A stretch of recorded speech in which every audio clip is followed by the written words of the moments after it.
الرحيم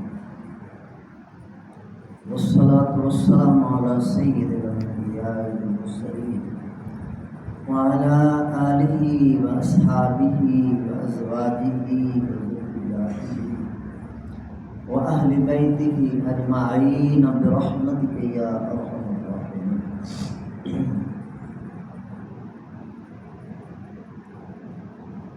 عزت مآب قابل صدر احترام انتہائی پیارے بزرگوں دوستوں والے وسیع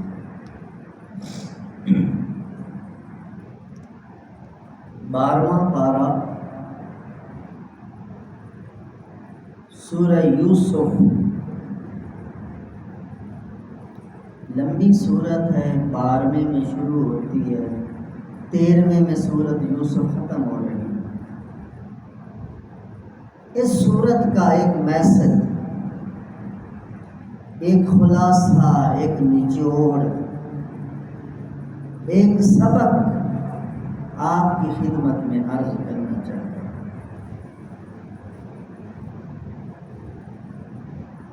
رسول پاک صلی اللہ علیہ وسلم کی جو مکہ مکرمہ کی زندگی تھی ہجرت سے پہلے، بڑی تنگ زندگی تھی۔ کعبے میں 360 بت پڑے تھے، مسلمان تھوڑے سے تھے اور وہ بھی پسے ہوئے، حکومت مشرکین مکہ کی۔ اس وقت ظلم، تشدد، ستم، بربریت عروج پہ تھی، مسلمانوں کو مارا جاتا، پیٹا جاتا، خود حضور علیہ السلام کی زندگی کو تنگ کر دیا، حتیٰ کہ کائنات کے نجس ترین انسان، کائنات کے عظیم ترین پاکیزہ ترین انسان کے بارے میں منصوبے کرنے لگے کہ اسے قتل نہ کر دیا، اسے قید میں جیل میں نہ ڈال دیا، اسے اپنے وطن سے دھکا دے دیا جائے، باہر نکل جائے، ہمارے ملک میں بھی نہ رہے۔ وہ آپس میں منصوبے کر رہے۔ اسی دوران کسی نے کہا یار یہودیوں سے کوئی ایسی بات کچھ پوچھو کہ ہم محمد سے سوال کریں صلی اللہ علیہ وسلم اور وہ لاجواب ہو جائے، ہمارے سوال کا جواب نہ دے سکے۔ تو حضور علیہ السلام سے ایک کڑا سوال کیا گیا، اور اس سوال سے پہلے پورے عرب میں کبھی اس سوال کا تذکرہ نہیں ہوا، اس کا ذکر بھی نہیں ہوا۔ وہ سوال کیا تھا؟ وہ سوال یہ تھا، یہودیوں کی طرف سے پوچھا گیا تھا، اسرائیلیوں کی طرف سے پوچھا گیا تھا کہ اگر نبی ہے تو اس کا صحیح جواب دیں گے، اگر نبی نہیں ہے تو پھر ٹال مٹول کریں گے۔ سوال یہ تھا کہ بنی اسرائیل مصر میں کیسے گئے تھے؟ یہ سوال۔ بنی اسرائیل فلسطین کے رہنے والے تھے، مصر میں کیسے پہنچ گئے؟ مصر میں پہنچے تھے حضرت یوسف علیہ السلام کی وجہ سے، وہ تفصیلی واقعہ سورہ یوسف میں آتا ہے۔ تو حضور صلی اللہ علیہ وسلم نے خاموشی اختیار فرمائی، اللہ پاک نے سورۃ یوسف نازل فرما کر اس کا جواب دیا ہے کہ یوسف بنی اسرائیل کیسے مصر گئے تھے۔ یوسف علیہ السلام کی ایک کہانی ہے، یوسف بکتے بکتے مصر کے بازار میں اور پھر مصر کے شہنشاہ بنے، اور پھر اپنے والدین کو بھی بلایا، بھائیوں کو بھی بلایا، یوں بنی اسرائیل مصر کے باشندے بنے۔ اب اللہ پاک کا قرآن جو خدا کا کلام ہے، اللہ پاک نے صرف جواب نہیں دیا، بڑی مزے کی بات ہے، سورۃ یوسف کو جواب بھی ہے اور اللہ پاک نے سورت کو قریش مکہ پہ فٹ کر کے دکھایا. بڑی مزے کی بات ہے، اللہ کا کلام ہے. جب حضور علیہ السلام سے سوال پوچھا جا رہا تھا، 1500 سال گزر چکے تھے، یوسف علیہ السلام کو دنیا سے گزر چکے تھے، یعنی نام ہی ختم ہو چکا تھا، عرب میں تو نام ہی نہیں تھا، مگر پیغمبر ہی جواب دے سکتا ہے. سورۃ یوسف نازل ہوئی تو اللہ پاک نے صرف جواب نہیں دیا، اس جواب کو قریش مکہ کے حالات پر فٹ کیا ہے، جسپاں کیا. کیسے؟ یوسف علیہ السلام کی بڑی لمبی کہانی ہے، بڑے امتحانوں سے گزرے تھے، اور جن بھائیوں نے کنویں میں دھکا دیا تھا، جن بھائیوں نے ان کو گمنام کرنے کی کوشش کی تھی، مٹانے کی کوشش کی تھی، اپنے بھائی تھے. بھائی اللہ کی شان، ایک وقت آتا ہے وہی برادران یوسف مصر میں یوسف علیہ السلام کے سامنے کھڑے ہیں. انہیں پتہ نہیں مصر کا تاجدار ہمارا بھائی ہے، ہمارا چھوٹا بھائی یوسف ہے، انہیں نہیں پتا. وہ خیرات لینے آئے ہیں، غلہ لینے آئے ہیں، گندم لینے آئے ہیں، آٹا لینے آئے ہیں، کہات پڑا ہوا ہے. یوسف علیہ السلام کے سامنے کھڑے ہو کے کہتے ہیں وَتَصَدَّقْ عَلَيْنَا إِنَّ اللَّهَ يَجْزِي الْمُتَصَدِّقِينَ. بادشاہ سلامت ہمیں صدقہ دے دے، اللہ صدقہ دینے والوں کو جزائے خیر دیتا ہے. یہ کون کہہ رہے ہیں؟ وہ کہہ رہے ہیں جنہوں نے اس بادشاہ سلامت کو کنویں میں ڈالا، اپنی طرف سے مار مکا دیا تھا، وہ تو بادشاہ سلامت بنا بیٹھا ہے. اور یہ جو مٹانے والے آج فقیر بن کے ان کے دروازے پہ آئے کھڑے، کسی کو تخت سلطانی، کسی کو ٹکڑے در در کے. یہ ہے مولا تیری مرضی، جسے چاہے ادھر کر دے. تو یوسف علیہ السلام نے ایک سوال کیا تھا ان سے، قرآن پاک میں آتا ہے سورہ یوسف، قالا هل علمتم ما فعلتم بیوسف واخیہ. میں کیا آپ سے ایک سوال پوچھ سکتا ہوں کہ تم لوگوں نے یوسف کے ساتھ اور اس کے بھائی کے ساتھ کیا سلوک کیا تھا؟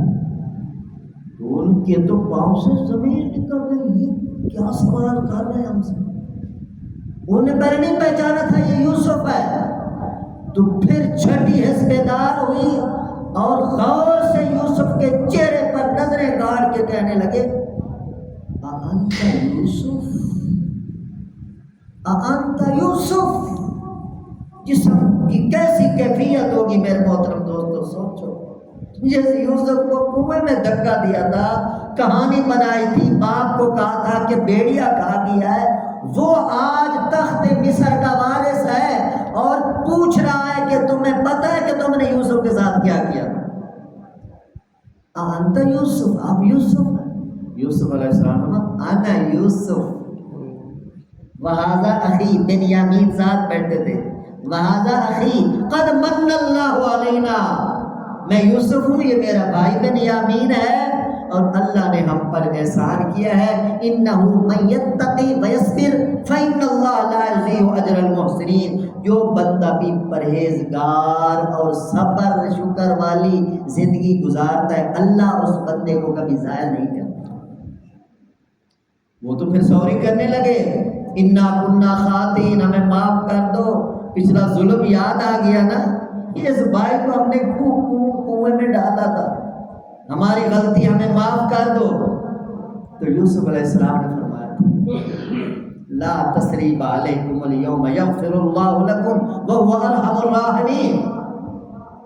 کوئی بات نہیں، آج بدلے کا دن نہیں ہے، میں انتقام نہیں لیتا، میں بڑا ضرب والا ہوں، نبی ہوں اللہ کا. یغفر اللہ لکم، دعا کو اللہ تمہاری بخشش فرمائے، اللہ تم پر رحم فرمائے. وہ ارحم الراحمین، وہ تمام مہربانی کرنے والوں سے بڑا مہربانی کرنے والا ہے. یہ جملہ یوسف علیہ السلام. اب یہ بات تو ہو گئی یوسف علیہ السلام کی برادران کی. اب توجہ کیجیے حضور علیہ السلام کا اور قریش مکہ کا کیا معاملہ ہوا۔ جنہوں نے حضور علیہ السلام کو ہجرت کرنے پر مجبور کیا تھا مکہ سے، جن حالات میں انہوں نے سوال پوچھے تھے، تقریباً 2 سال 1.5 سال بعد حضور نے مکہ فتح کیا، اور وہ لوگ جو حضور علیہ السلام کو قتل کرنے کی اور قید میں ڈالنے کی اور جلا وطن کرنے کی دھمکیاں دے رہے تھے، آج وہ برادران یوسف کی طرح ہاتھ باندھے کھڑے۔ حضور مکہ کے سلطان ہیں، مکہ کے حکمران ہیں، مکہ کے جج ہیں، قاضی ہیں۔ اب سارے مشرکین سرداران مکہ سر نگو کھڑے ہیں، اور حضور علیہ السلام ان سے پوچھتے ہیں تمہارا کیا خیال ہے، میں محمد تمہارے ساتھ کیا سلوک کروں گا؟ وہی معاملہ جو یوسف علیہ السلام کا اور ان کے بھائیوں۔ تو قوم نے کیا کہا تھا؟ قوم نے کہا تھا کہ اخن کریم، اخن کریم وابن اخن کریم، آپ بڑے عالی ظرف بھائی ہیں۔ اب زبان بدل چکی ہے، اب لینگویج بدل چکی ہے، انداز بدل چکا ہے، چونکہ حضور حکمران ہیں۔ پہلے حضور کی یعنی ماتحتی والی زندگی تھی، تو پھر منت کے ساتھ کہتے ہیں آپ عالی ظرف ہیں، آپ کے ابا جان بھی عالی ظرف تھے، آپ کا خاندان عالی ظرف ہے، ہمیں امید ہے کہ آپ درگزر کا معاملہ فرمائیں گے، ہمیں معاف کر دیں۔ تو حضور علیہ السلام نے یہی جملہ ارشاد فرمایا تھا، لا تثریب علیکم الیوم یغفر اللہ لکم وہو ارحم الراحمین۔ جس طرح برادران یوسف نے یوسف کے ساتھ بڑی زیادتی کی تھی، مگر آخر میں یوسف علیہ السلام نے ان کو معاف کر دیا تھا، میں بھی اپنے بھائی یوسف کی طرح تم لوگوں کے لیے معافی کہتا ہوں۔ یہ میرے محترم دوستو بات ہے، انسان کو مایوس نہیں ہونا چاہیے، حالات کی اونچ نیچ ہوتی رہے، حوصلے بلند رکھیں، ہمت بلند رکھیں، اپنی آس و امید کو کبھی نہ بجھنے دیں۔ اب دیکھو یوسف علیہ السلام کنویں میں گئے، پھر مصر کے بازاروں میں بکتے رہے، اور پھر ان پر ایک بہت بڑا الزام لگا، پھر جیل خانے میں 9 سال رہے، اور پھر اتنی لمبی زندگی اللہ پاک نے مصر کے تخت کا وارث بنایا۔ یہ سارا واقعہ بتاتا ہے کہ بندے کو مایوس نہیں ہونا چاہیے، حالات کا بدلنے والا وہ ہے۔ بس کوشش جاری رکھیں، دعائیں جاری رکھیں، کبھی بھی اس کے دربار سے مایوس نہ ہوں۔ اللہ پاک ہمیں قرآن پاک کے عبرتناک واقعات سے سبق لینے کی توفیق نصیب فرمائے۔ الحمدللہ رب العالمین والعاقبۃ للمتقین والصلاۃ والسلام علی سید الانبیاء والمرسلین۔ اللهم اغفر لنا وللمؤمنین والمؤمنات والمسلمین والمسلمات الاحیاء منهم والاموات من الجنة والناس اجمعین انک سمیع قریب مجیب الدعوات رب ارحمهما كما ربياني صغيرا۔ صلی اللہ تعالی علی حبیبہ وخیر خلقہ سیدنا محمد وعلی آلہ واصحابہ اجمعین۔